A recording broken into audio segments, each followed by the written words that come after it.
Alors, dans cette première vidéo, je vais vous présenter un petit peu l'histoire de Kubernetes, un petit peu finalement la genèse de Kubernetes, comment il a été créé, par qui et surtout dans quel but.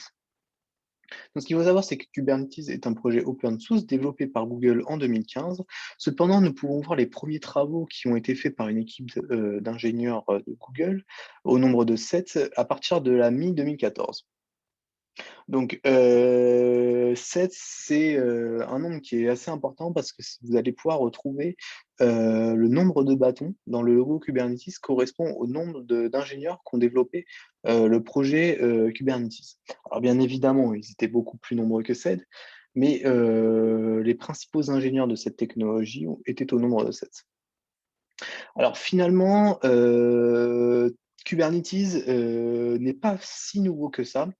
Elle reprend son architecture sur un système qui était déjà bien connu en interne chez Google. Donc, ce système est le système Borg. Alors, qu'est-ce que Borg finalement?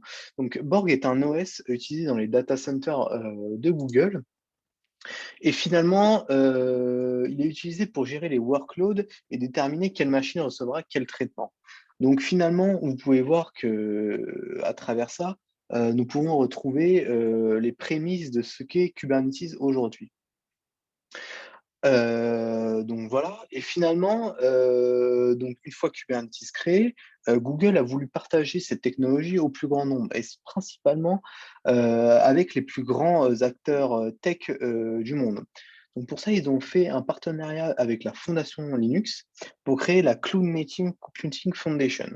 Alors cette fondation regroupe 70 membres, et parmi ces membres, nous pouvons retrouver AMD, Fuji, HP, Hitachi, Intel, IBM, LG, Microsoft, bref, tous ces acteurs qui sont vraiment très implantés et surtout très importants sur le marché mondial.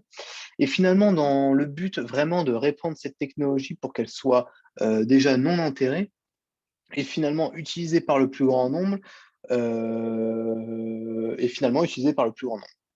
Donc, dans la vidéo juste après, je vais vous présenter un petit peu finalement à quoi sert Kubernetes, parce que jusqu'à maintenant, tout est assez abstrait, et vraiment, quelle est son utilisation, par exemple, dans un cadre professionnel.